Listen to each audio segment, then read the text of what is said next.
Hey everyone, welcome back.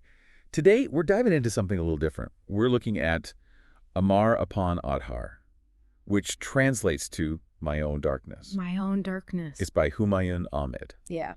And it's not your typical horror story. No. This one is about Ahmed's own experiences with people who seem to have abilities beyond, you know, Beyond the ordinary. beyond the ordinary. Exactly. And what's so fascinating about this book is that Ahmed, he's not making these stories up. He's sharing his actual encounters with people who seem to have these, well, unusual abilities. It's like he's taking us along with him on this journey. Like, hey, come explore this hidden world with me. And we're not just talking about, like, your run-of-the-mill stuff. This is telepathy, controlling the weather, Right. seeing the future, the kind of stuff that makes you go, hold on, is that even possible? Exactly. And what I found really interesting is how Ahmed approaches these encounters. You see, he's a doctor, a man of science, so naturally there's a healthy dose of skepticism there. But he's also incredibly curious. So he approaches these experiences with this really compelling blend of caution and open-mindedness. It's like he's saying, I need to see it to believe it, but I'm also willing to be surprised. Absolutely. He's not saying, like, believe everything you hear.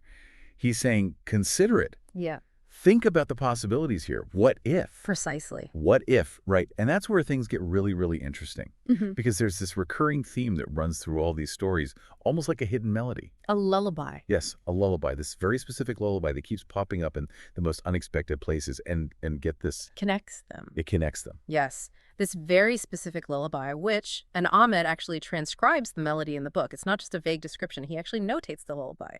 And it pops up in the strangest circumstances, connecting individuals who, on the surface, seem to have completely different abilities. Okay, so we've got, let's see, a young boy who claims he can stop his own heart. Yes. We have a man who says he can control the weather. Uh-huh. And then there's this woman who seems to know incredibly personal things about Ahmed's life. Uh-huh. And they all share this connection to this one lullaby. It's like a secret code, a hidden language that links them all together. Exactly. And that begs the question, what if this lullaby is more than just a song? What if it's the key to understanding these unusual abilities, the bridge between our world and whatever allows these abilities to exist? Okay, you got my attention. Yeah. So who is the first person Ahmed meets on this journey into the unexplained? One of the most memorable encounters is with a young boy named Tootle. Tootle claims he can stop his own heartbeat at will. Now, Ahmed, being a doctor, he's naturally skeptical. I mean, wouldn't you be? It's Yeah. not exactly something you learn in medical school. Right, so he actually takes Tootle to a hospital, runs some tests, but all the results come back normal. Yet, right there, in front of Ahmed and other medical professionals, this young boy appears to defy medical understanding. He stops his own heart. Okay, so I have to ask, does Tootle hum this mysterious lullaby while he's, stopping his heart? Is that the secret? Well, that's the strange part. Tootle has no recollection of ever hearing this lullaby. It's like the song is tied to the ability itself, not to the person who possesses it. Whoa. So it's not as simple as, like, learn the song, get the power. There's something else going on here, something much bigger. Exactly. And this idea of something bigger at play continues throughout the book. After Tootle, Ahmed describes meeting a man who claims to have a deep connection with the weather. And unlike Tootle, this man, he does remember the lullaby. Hold on. A weather-controlling dream lullaby. We're going full X-Files now. Well, Ahmed doesn't quite put it that way, but he describes how this man could seemingly influence the weather just by humming this lullaby. Seriously? Yeah. So what are we talking about here? Gentle rain? Or full-on thunderstorms? Both, actually. No way. Ahmed witnesses both. He says that when the man whose name he keeps anonymous in the book hummed the lullaby softly, a gentle rain would begin to fall. But if the man felt any anger, any frustration, the weather would become, well, intense. Okay, that's kind of terrifying. Imagine having that power. You have to be so careful with your emotions. Exactly. It really makes you question these abilities. Are they gifts, burdens, or something else entirely?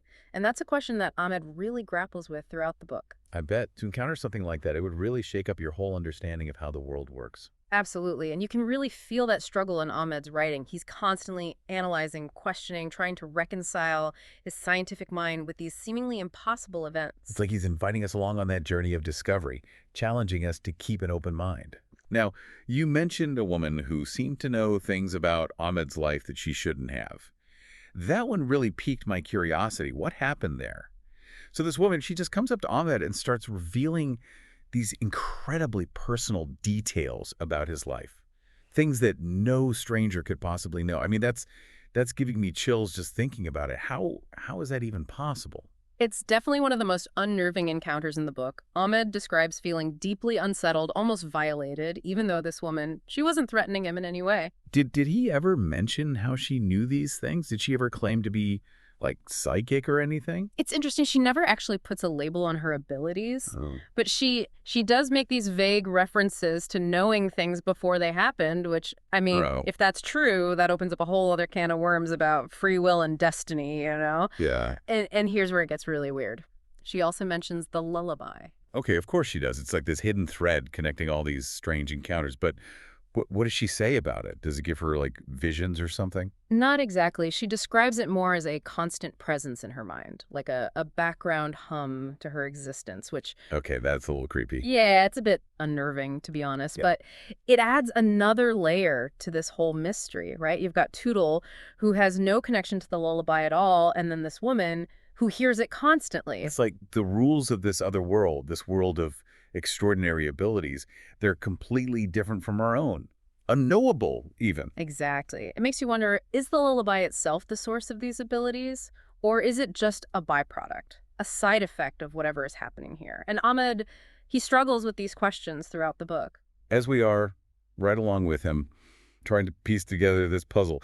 So we've got the heartbeat stopping boy, we've got the rain bringer, we've got the woman who knows all. Who else does Ahmed encounter on this symphony of the strange? Well, this next encounter takes a bit of a turn. Ahmed has a series of meetings with a spiritual leader, a peer. Okay. And this peer claims to have some insight into the nature of the lullaby. Okay, now we're getting somewhere. Someone who might actually have some answers. So what's the verdict? What's the connection? Well, the peer, he's frustratingly vague on the specifics. Come on. He suggests that the lullaby is a key to understanding this hidden world, a world that exists just beyond our perception, a world where these abilities, these powers, they originate. A hidden world. That sounds like something out of a fantasy novel. What does that even mean? Right, it's all very cryptic, and get this.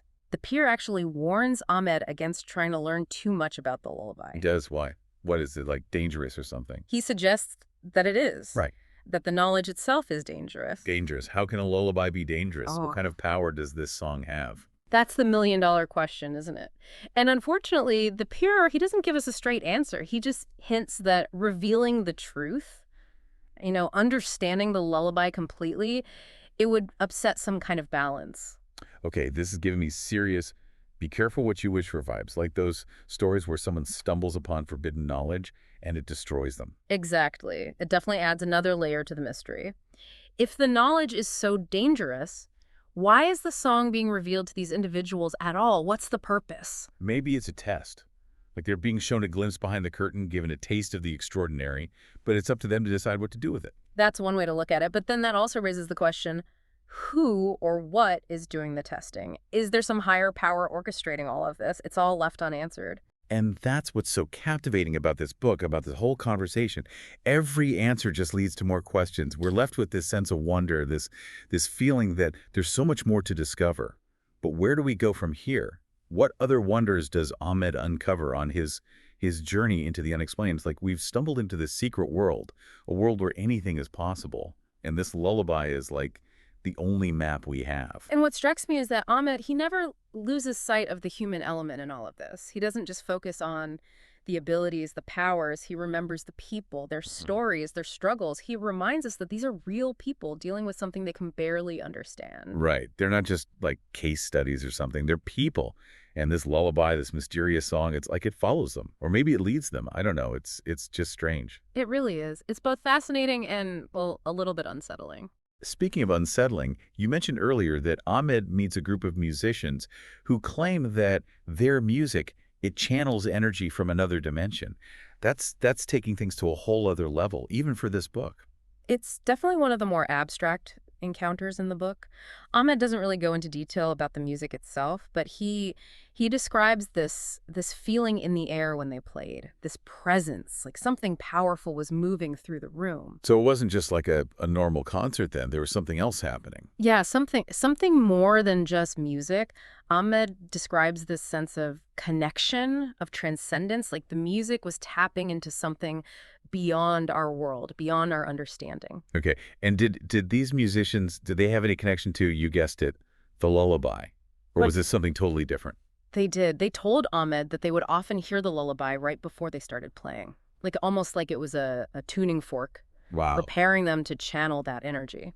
It's like that song. It's everywhere. It's like a key, unlocking something within these people, giving them access to this hidden world that Pierre mentioned. What if the lullaby itself is like waiting, waiting to be discovered, waiting to reveal its secrets to the right person?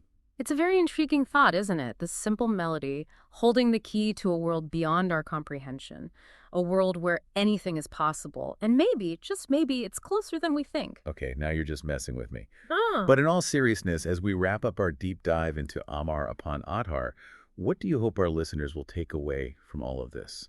I hope they take away a sense of wonder, a willingness to question what they think they know about the world, and maybe even a little bit of that curiosity that drove Ahmed to explore these mysteries in the first place. It's a good reminder that the world is full of mysteries, isn't it? And sometimes the most extraordinary things, they're right there in front of us, hidden in plain sight. We just have to be open to seeing them, hearing them. Maybe this lullaby, this song that connects all these incredible encounters, maybe it already exists in our world. Maybe it's hidden in a folk song, or a children's rhyme, or even a melody we hear in our dreams. Now, wouldn't that be something? Right, out there, waiting to be discovered, its secrets waiting to be unlocked. Well, on that note, we'll leave you to ponder that very thought. Until next time, keep exploring, keep questioning, and keep an ear out for the extraordinary, even in the most ordinary of places.